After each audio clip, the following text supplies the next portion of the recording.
Vamos a abordar este tema que me parece muy importante porque es cierto que en este momento hay numerosos errores interpretativos a nivel astrológico, en cartas natales, en revoluciones solares, etc.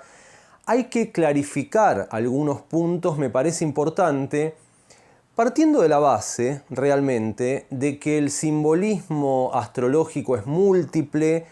Esto nos da la pauta o nos sugiere que las interpretaciones que se pueden dar de los mapas astrales también son múltiples, y es verdad, pero igualmente esto no está exento de que en algunos casos podemos cometer algunos errores lógicos de interpretación que, más allá de que el panorama interpretativo sea múltiple, igualmente nos van a llevar por un lado erróneo, equivocado a la hora de interpretar. Así que vamos a plantear algunas de estas cosas, ¿no?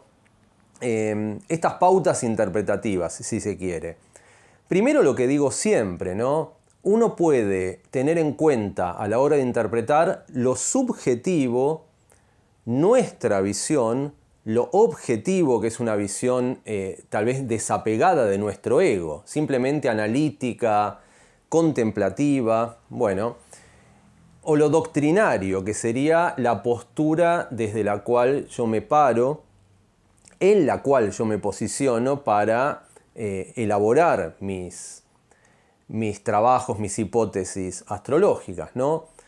La subjetividad está muy bien, el tema, es decir, ver la carta desde nuestra visión personal, individual, entendiendo que no podemos desapegarnos totalmente de esa subjetividad humana porque si no seríamos robots, ¿no? Ahí viene esto.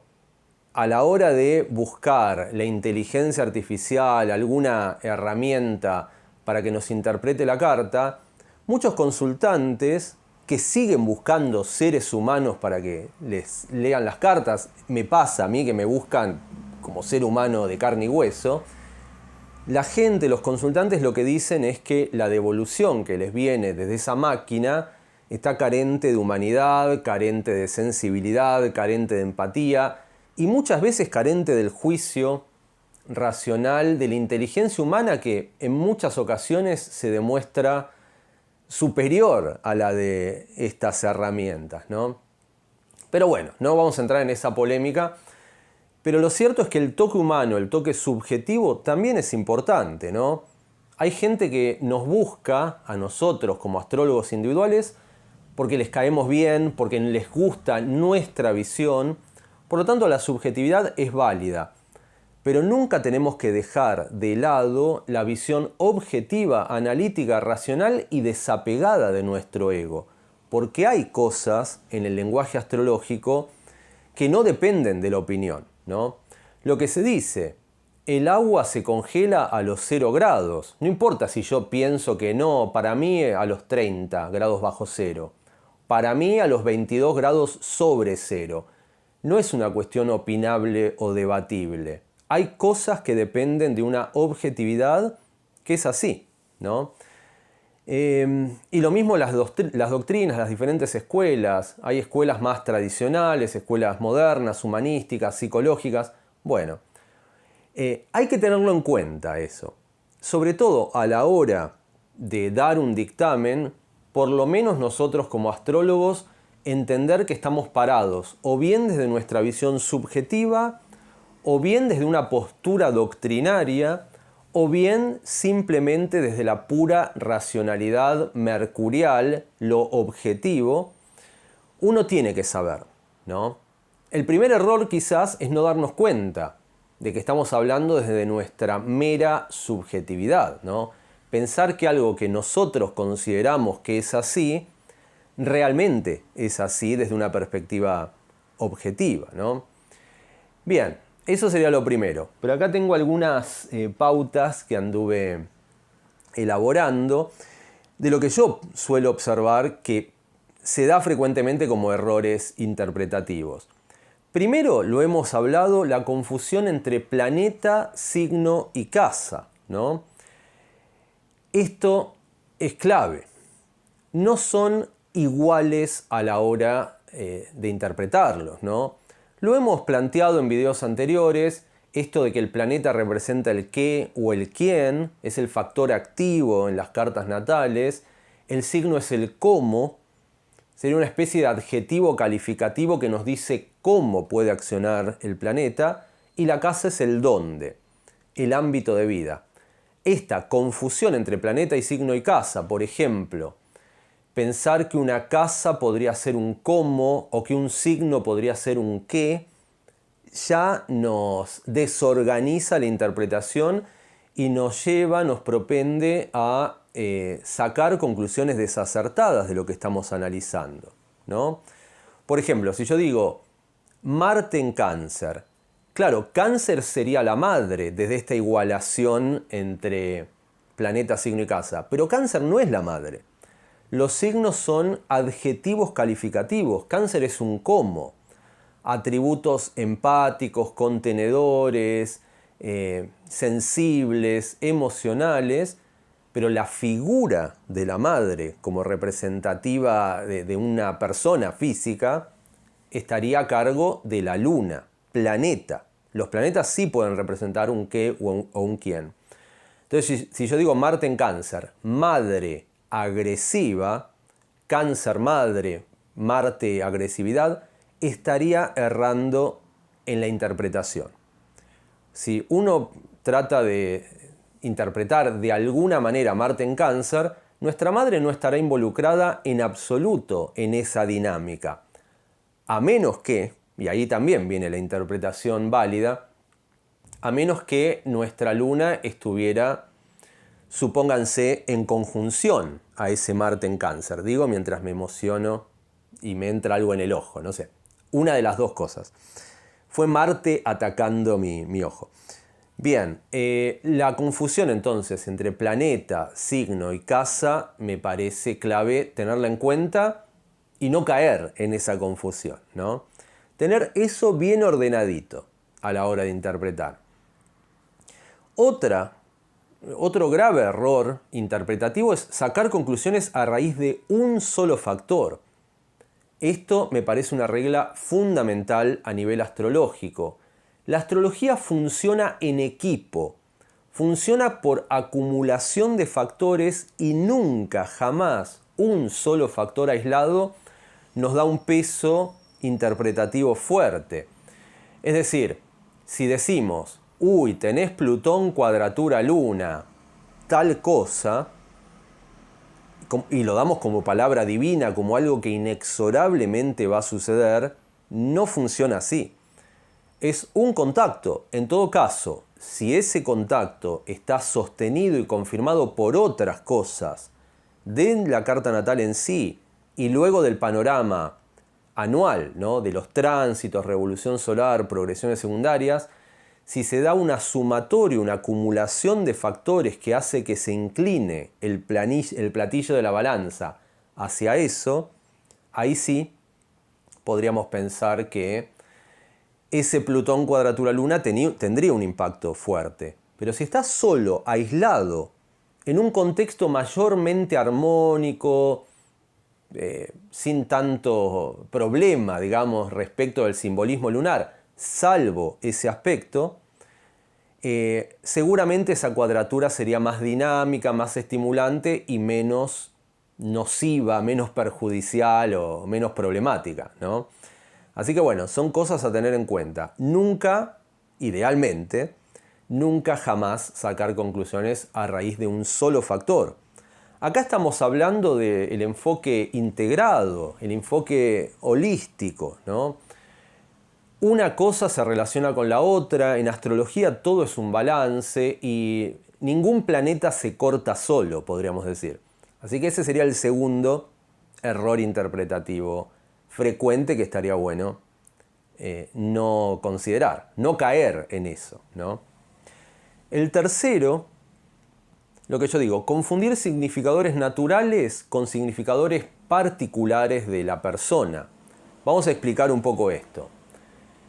Los significadores naturales, que son los que realmente tienen más fuerza y más impacto, son los planetas o las casas o cualquier factor de la carta natal que esté directamente asociado al evento o a la temática que queremos analizar. Por ejemplo, si buscamos analizar temáticas vinculares, los significadores naturales de pareja, amorosos, ¿no? Los significadores naturales serían Venus, la casa 7, la luna, etc. Son naturales, ¿no? Si estamos viendo alguna posibilidad de accidente o algo por el estilo, los naturales serían el ascendente, Marte, Mercurio, Urano, ¿no? Significadores naturalmente conectados con esos eventos o con esas situaciones o con esas temáticas. Los particulares, también en algún caso llamados significadores accidentales o circunstanciales, son los que dependen de las características de la carta de la persona en sí, pero no son generales. Por ejemplo, hablando de temáticas vinculares o de pareja, el regente de la casa 7 sería un significador particular de esa carta, no es un significador general o natural asociado a lo vincular. Supónganse que yo tengo, alguno de ustedes tiene la casa 7 en Capricornio, Saturno como regente de la casa 7 sería un significador particular de lo vincular, pero no es un significador general o significador natural de vínculos o de pareja. Eso está bueno tenerlo en cuenta. Obviamente el significador natural va a tener más impacto, más fuerza, porque se está hablando de una temática específicamente ligada a ese planeta o a esa casa, ¿no? Casa 7 pareja, Venus vínculos, la luna, son significadores naturales. Van a tener más peso que los significadores llamados accidentales o complementarios o particulares, etc. Bien, eso también hay que tenerlo en cuenta. Obviamente, el cuarto punto sería tener mucho cuidado con los sesgos cognitivos, ¿no? Nuestra propia visión. Por ejemplo, me pasó, esto también tiene mucho que ver con enfrentarnos con nuestro ego y tratar de alguna manera de trascender ese ego caprichoso nuestro como astrólogos, ¿no? Les pongo un ejemplo. Cuando estaba empezando a estudiar astrología, haciendo mis primeros ejercicios de interpretación de una carta natal, me acuerdo que uno de los primeros ejercicios era analizar una carta natal y tratar de elaborar hipótesis respecto de a qué podría dedicarse la persona, cuáles podrían ser sus características más notables, sus problemáticas, cuestiones vinculares, hacer hipótesis respecto a una carta natal que uno analizaba a ciegas, es decir, sin conocer a esa persona. Básicamente, la profe en esos momentos nos daba una fecha, un horario y un lugar de nacimiento. Con esos datos nosotros levantábamos la carta y teníamos que analizar y describir de alguna manera lo que nos parecía un potencial simbólico de esa carta, ¿no? De esa persona. Y me acuerdo que mi parte subjetiva, mi sesgo, es que en ese momento yo le daba una tremenda importancia a los quincunциos, que después se reveló que no era tan trascendente a la hora de interpretar lo más relevante, lo más contundente de una carta natal, ¿no? Los quincunциos pueden aportar un tono menor a la totalidad, pero no son los que determinan lo esencial de esa persona, de ese mapa. Y claro, la primera clase yo le di importancia tremenda a lo que yo, desde mi visión o mi ego o mi capricho, pensaba que era lo más relevante. Ahora bien, cuando se contrastó eso con la realidad de la persona dueña de esa carta, no tenía nada que ver. Le había errado a todo tipo de pronóstico, interpretación, realidad. No capté la realidad de esa persona.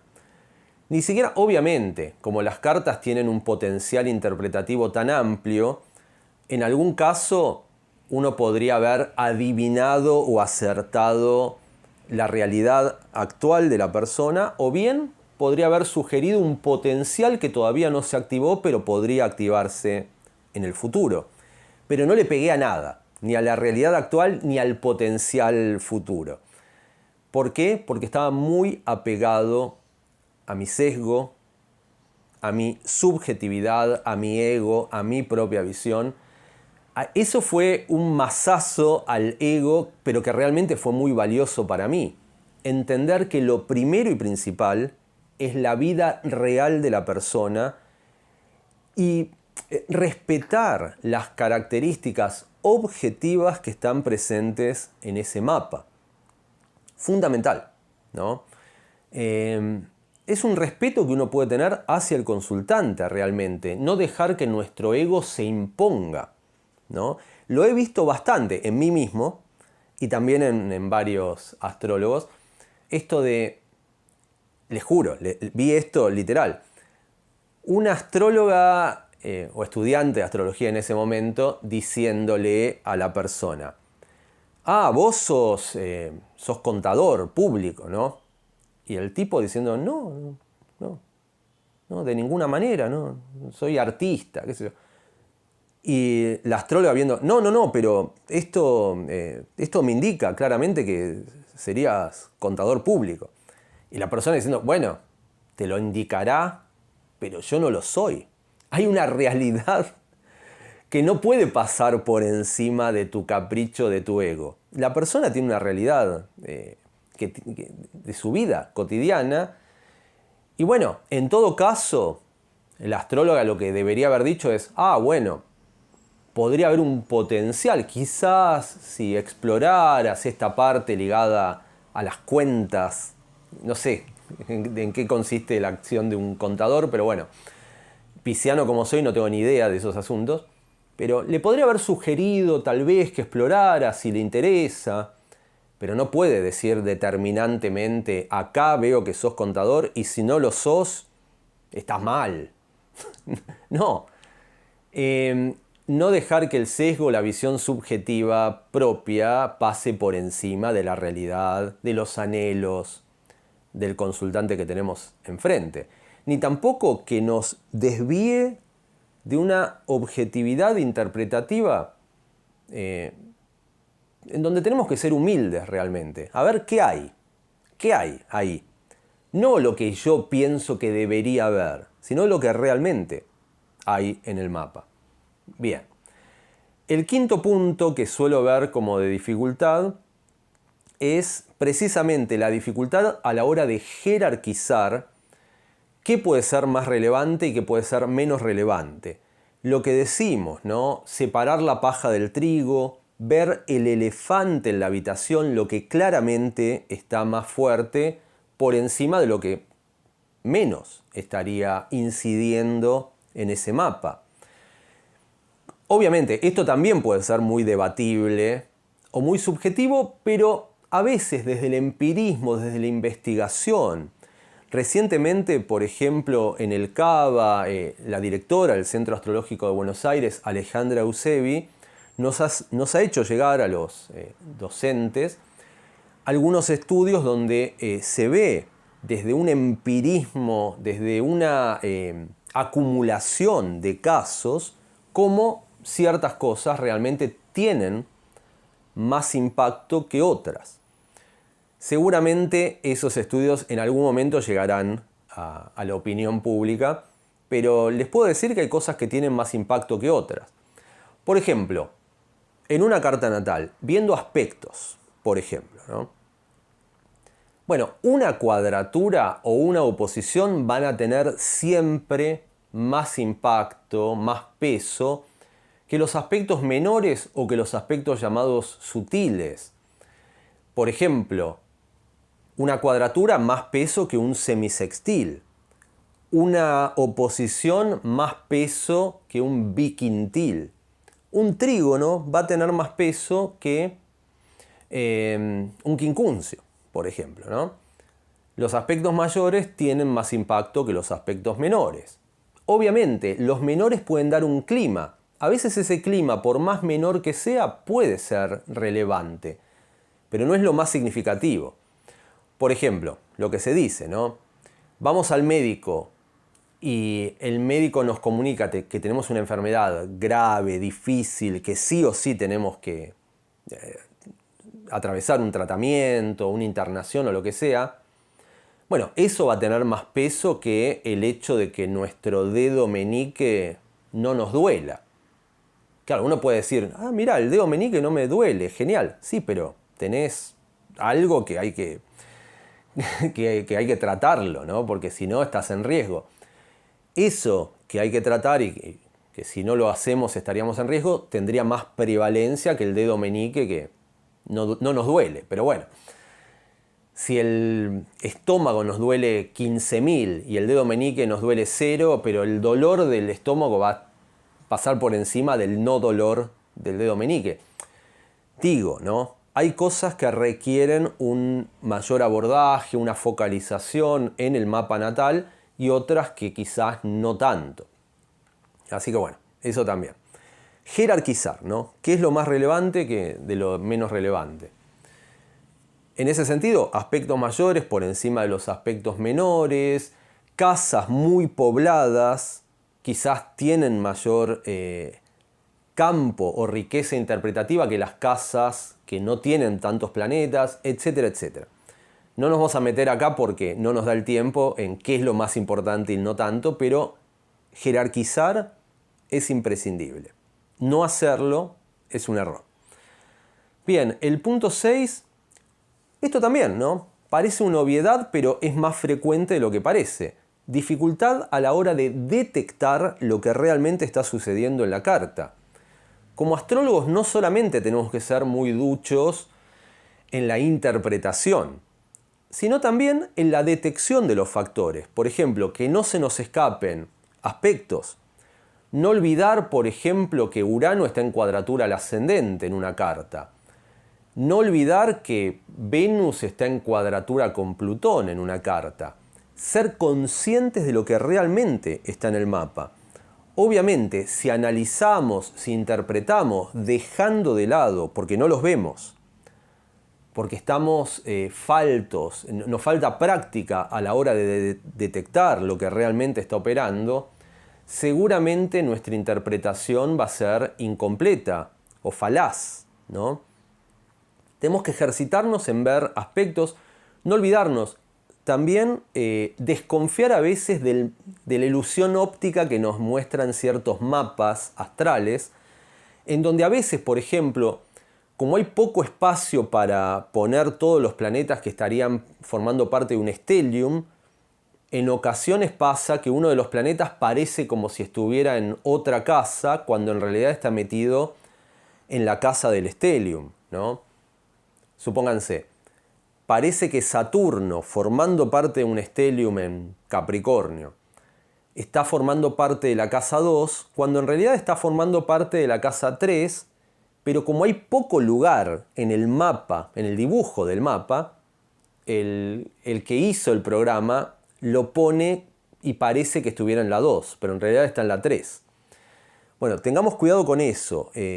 Seamos muy conscientes de trabajar con un simbolismo que realmente está ahí, que no se nos escape nada y no nos dejemos engañar por ciertos dibujos de los mapas astrológicos que a veces engañan, ¿no? Bien, eso parece obvio. Sí, analicemos lo que está ahí, pero a veces veo muchos astrólogos que no analizan lo que está ahí porque no lo ven o porque lo ven mal. Así que eso también me parece algo interesante a tener en cuenta. Punto 7. Exceso de simplicidad en el análisis. La astrología es compleja, realmente, ¿no? Es compleja. La simplicidad no tiene nada de malo, por ejemplo, a la hora de transmitir un mensaje y que le quede claro al consultante. Pero tenemos que entender que somos un conglomerado de factores, tanto a nivel físico o a nivel de nuestro ser, como también reflejado en la carta natal.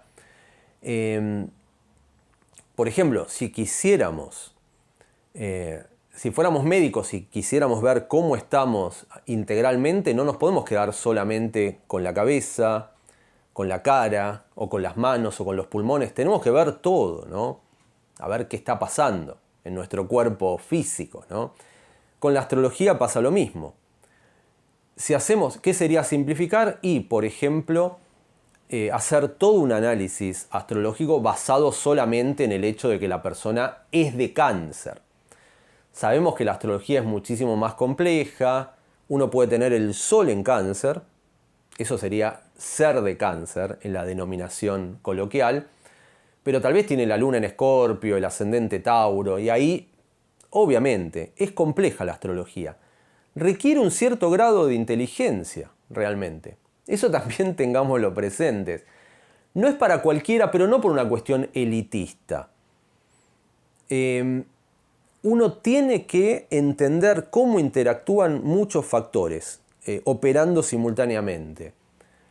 Y para entender cómo puede conjugar una luna en Escorpio, pero en cuadratura con Saturno, pero estando en presente en casa 3, pero en trígono con Júpiter, pero estando en cuadratura con el tránsito de Urano, etcétera, etcétera, una cierta dosis de agilidad mental es imprescindible.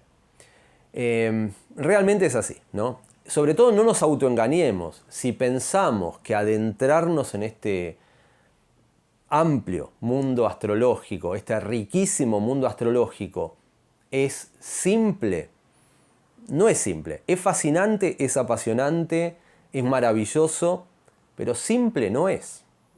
Tengámoslo presente. Bien, el punto, ya me olvidé, 8 tal vez. Demasiado apego a lo doctrinario. Claro, no ser... ¿Qué pasa con esto del apego a lo doctrinario? El cuidado, hay que tener cuidado de no caer en esto de alejarnos de lo mercurial. Es decir, uno tiene su doctrina, su postura, pero ¿qué pasa si la evidencia empírica refuta esa postura? Deberíamos aceptar esa refutación. No tenemos que ser tan aferrados a una visión que incluso cuando la evidencia de los datos, de la estadística, de la casuística nos demuestran que realmente nuestra visión no es así, no funciona, no nos quedemos excesivamente apegados a esa visión. Ampliemos, contemplemos la posibilidad de que algo más que esté por fuera de nuestra doctrina realmente funcione, ¿no? La doctrina igualmente es importante, ya hablaremos de eso, porque uno debe tener una postura filosófica, si se quiere, de dónde pararse. Pero démosle la posibilidad a que la evidencia empírica nos abra un poco la cabeza en determinadas ocasiones. Bien, terminando, porque no me queda ni mucho tiempo ni mucho espacio, no adaptarse a los requerimientos del consultante, otro error. También emperrarnos en que la consulta va a ser como yo quiera. El consultante es un ser humano, tiene expectativas, viene a nosotros por algo, tenemos que escucharlo y tenemos que de alguna manera estar a su servicio. Sin por ello desviarnos de nuestro camino interpretativo, pero adaptándonos a sus requerimientos. A veces no se da. Hay astrólogos que piensan que son el oráculo y la palabra divina que habla a través de ellos, y el consultante lo sientan en un sillón, le dicen lo que tienen para decir, lo ningunean, no lo escuchan y se van. Les dicen lo que tienen que decir, adiós y listo. A mí me parece que, siendo seres humanos como somos, entablar un diálogo, una conexión, escuchar lo que el consultante tenga para requerirnos, me parece fundamental. Y no hacerlo me parecería un error. Y por último, no entender las diversas posibilidades de expresión simbólica, pero a la vez, ojo con inventarlas. Bien, cerramos con esto porque dejo acá,